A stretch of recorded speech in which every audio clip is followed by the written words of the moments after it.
fields. The fire did move at about 5 to 10 miles an hour south-southwest.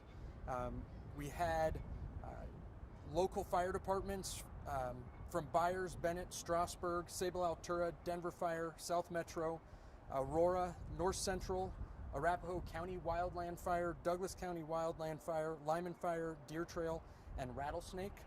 The fire was initially reported at about the size of a football field, but grew very quickly and jumped over County Road 34 and ran all the way south to County Road 38.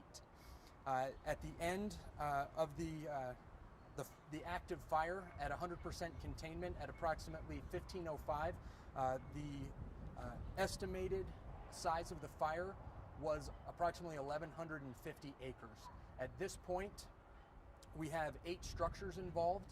We don't have confirmation on just outbuildings or homes at this point, but we will have further information as that becomes available. Along with the fire departments that I mentioned, we did call on state air resources. We had 3 single engine air tankers in the area that provided us with air support as well as water and fire retardant to be laid down to stop the spread of the fire. We also requested Douglas County's helicopter, which arrived on scene and continued to dump water until we had 100% containment of the fire. At this point, we have no reported injuries to humans, whether it was crews working the fire or residents that were actually involved in the fire. The Arapahoe County Sheriff's Office did take control of this fire at approximately 1,300 hours because it grew beyond the capacity of local fire agencies, and that was in coordination with our command post and our unified command that was set up at 2490 Quailhollow Road. At this point, the Arapahoe County Sheriff's Office arson investigation team, as well as fire department investigation, arson investigators will be working to determine the origin of this fire, and we will have follow-up information as that becomes available. So at this point, that's my notes that I have from our command post, so I'll take any questions that you guys might have at this point, and then we'll go from there. So we'll start with you, ma'am. Just want to clarify, it's 100% contained? 100% contained at this point. We will have crews on scene throughout the night working on mopping up hot spots, but at this point we do have 100% containment. Sir, what about evacuations? Are folks being allowed back to their homes? At this point, yes, we're working through the fire departments that are working hotspots right now to make sure that individuals are able to get back to their homes. We are working with people who were evacuated that might not be able to return home right now through the Red Cross to have resources available for them and as well as their animals. So we know that this is a rural agricultural area. We did have a number of landowners and farmers come into the area. This is a very tight-knit community that provides help for each other in times of need like this. So we did have a lot of people coming out, bringing their own personal farm equipment to help fight the fire, which is absolutely amazing. And they did coordinate with fire units on the ground to use those apparatus appropriately. So they're also working on places to put livestock that might be displaced at this point into a safe location. We also have a secondary collection point at the Arapahoe County Fairgrounds for animals that might have gotten out that people are trying to round up and take to a location point. Any count on the farm implements or equipment that was out by chance? Not at this point. So I can tell you that it was more than a dozen, less than 100. So. And then I know the evacuation radius was about 3 miles and all that. Do you know about approximately how many premises that was? We don't have a count on the premises that were evacuated at this point, but everyone was extremely cooperative, and we worked in conjunction with State Patrol, the Arapahoe County Sheriff's Office, and other fire units that were on scene.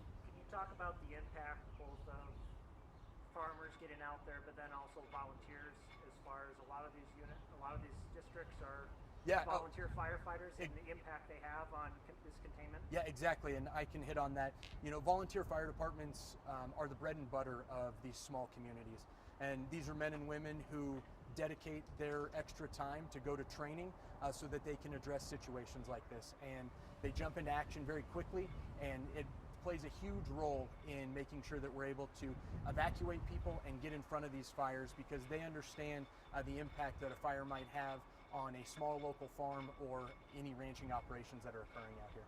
Can you speak to the conditions impacting the fire and movement and fighting it today? Yeah, so it's been very hot and very dry. All the indicators that we had at this point, there wasn't any need for a fire ban, but as we go through the week and the temperatures continue to increase without any notable precipitation, we're making sure that we're notifying everybody of a fire ban that will be put in place at this point. But it was very hot today, and as you can tell right now, the wind is starting to pick up a little bit. Luckily, the winds were low at the start of the fire, but we can see in very dry conditions that it doesn't take much wind to get a fire to grow from roughly the size of a football field to over 1,100 acres. 100% containment in a little over 3.5 hours. Yes. That's pretty remarkable, is it not? It is very remarkable, but I think that speaks to the collaboration between fire, law enforcement, and local community members, and especially our volunteer firefighters that step up and answer the call for action.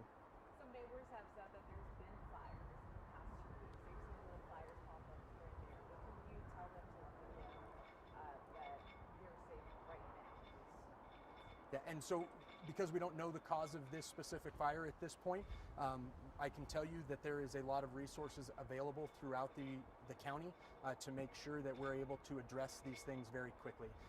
As was stated earlier, within 3.5 hours we have 100% containment on this fire.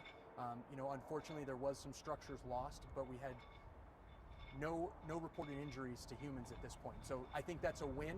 Unfortunately, we do have some people that did lose some property, but we will work with them to make sure that they're allotted all the resources that are available to them. So I will say that individuals that see something, it's better to report it and have us get out there and start to look at what is causing them to see smoke or flames. I would rather be very cautious and get the resources out there and not need them than not have them when they are actually needed. But we did see that resources moved very quickly and we were able to get control of this fire in fairly short order. Any injuries or deaths to livestock or animals? Unsure at this point. So we don't have a report of that, and we can have that information provided to you as they continue to work through all the hot spots in the burn area. You did say expansion of the burn restrictions is going to be forthcoming then? Yes. Yep, especially with the low humidity. Luckily this year we've had fairly high humidity and we've been able to keep some constant precipitation, but we just don't have it at this point, and it's only going to get hotter and drier as we move through the weekend into next week. So please be very cautious, and I will put that out there now. We will have a fire ban in place. Please be respectful to that because these fires can grow very quickly. When it comes to alerting people here about their evacuations, was that a code red that got sent out? Can you explain how people learn? Yeah. So there was a code red. We were actually going door to door for some of these evacuations.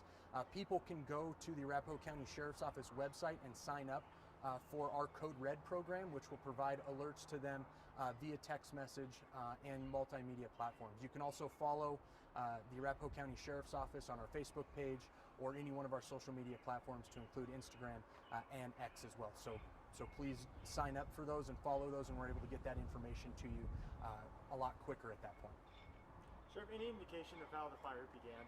No, as I stated, our arson investigation team is going to work with fire arson investigators to determine the origin of this fire, and that information will come out as they find that out. So they were just arriving on scene as I was heading to this press conference. Did this fire begin on private property?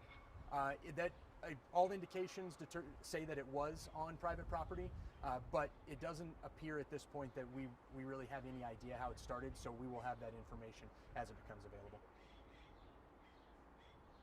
Anything else? I don't think so.